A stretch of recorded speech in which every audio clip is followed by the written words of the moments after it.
Natural కదా, వాళ్ళు అదే విధంగా మాట్లాడతారు కదా, వేరే రకంగా ఎందుకు మాట్లాడతారు? ఒకవేళ అదే అయితే ఆ కమిషన్ ముందుకెళ్ళి వాళ్ళు ఎందుకు సమాచారం ఇచ్చిండ్రు, వాళ్ళు ఎందుకు వాదనలు వినిపించిండ్రు? తమకు అనుకూలంగా ఉంటే ఒక రకంగా, తమ తమ తప్పులను ప్రశ్నిస్తే ఇంకొక రకంగా మాట్లాడడం అనేది మొదటి నుంచి వాళ్ళకున్న అలవాటు. ఈరోజు మేము కమిషన్ని వాళ్ళు తప్పుపడుతుండ్రు. ఇంతకుముందు బట్టి విక్రమార్క గారు స్పష్టంగా చెప్పారు, ఇది ఒక రాజకీయ పార్టీ నివేదికను, రాష్ట్ర ప్రభుత్వ నివేదిక కాదు, independent judicial enquiry report headed by Pinaki Chandra Ghosh, eminent personality.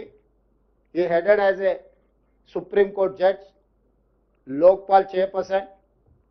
ఇలాంటి ప్రధానమైన బాధ్యతలు నిర్వహించిన వ్యక్తి 16 నెలలు అందరికి అవకాశం ఇచ్చి వాళ్ళు చెప్పుకోవడానికి అందరికీ సమానమైన అవకాశాలు కల్పించి ఈరోజు నివేదిక ఇచ్చిండు. కాబట్టి ఆ నివేదిక మీద ఇంకా ఎవరు ఏ రకంగా మాట్లాడతారు, ఏ రకంగా విశ్లేషణ ఇస్తారు అనేది వాళ్ళ విజ్ఞతకే నేను వదిలేస్తున్నా.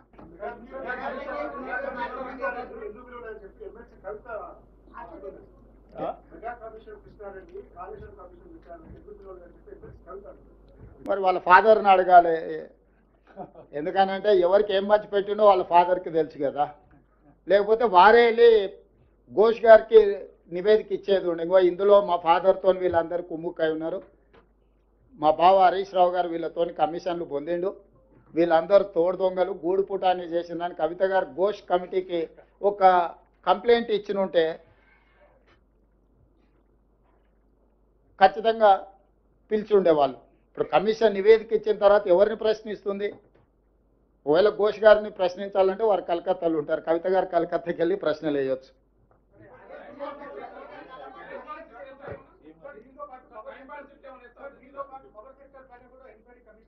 ఉన్నది ఈరోజు. ఇప్పుడు రాహుల్ దీనికి కన్ఫైన్ అవుదాం.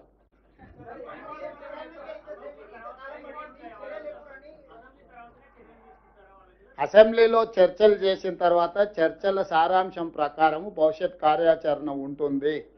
మీకు స్పష్టంగా చెప్పడం కోసమే మీ ఊహాజనితమైన కథనాలకు కానీ ఊహాజనితమైన ప్రశ్నలకు తావు లేకుండా ఉండడానికే కమిషన్ రిపోర్ట్ ఇచ్చిన 4 రోజుల్లోనే మంత్రివర్గ సమావేశాన్ని ఏర్పాటు చేసి మంత్రివర్గ సమావేశం ఆ నివేదికను ఆమోదించి ఆ నివేదికలో ఉన్న సారాంశాన్ని నిక్షిప్తంగా మీడియా మిత్రులకు అందరూ కూడా కంప్లీట్గా ఇన్ డీటెయిల్ ఒక పవర్ పాయింట్ ప్రజెంటేషన్ ద్వారా మీకు వివరించడం జరిగింది.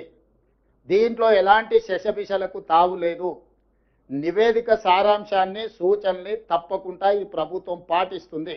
దానికి ఒక అప్రోప్రియేట్ సిస్టమ్ని అడాప్ట్ చేసుకోదలుచుకున్నాం. మేము రాజకీయ కక్షాపూరితమైన చర్యలు చేపట్టినట్టు లేకపోతే ఎవరి మీదనో వ్యక్తిగతంగా ద్వేషంతో నిర్ణయాలు తీసుకున్నట్టు ఏమాత్రం చర్చలకు తావు ఇవ్వకుండా ఈ ప్రభుత్వము పారదర్శకంగా పనిచేయాలనుకుంటుంది. కాబట్టి ఈరోజు అన్ని వివరాలను మీ ముందు పెట్టడం జరిగింది.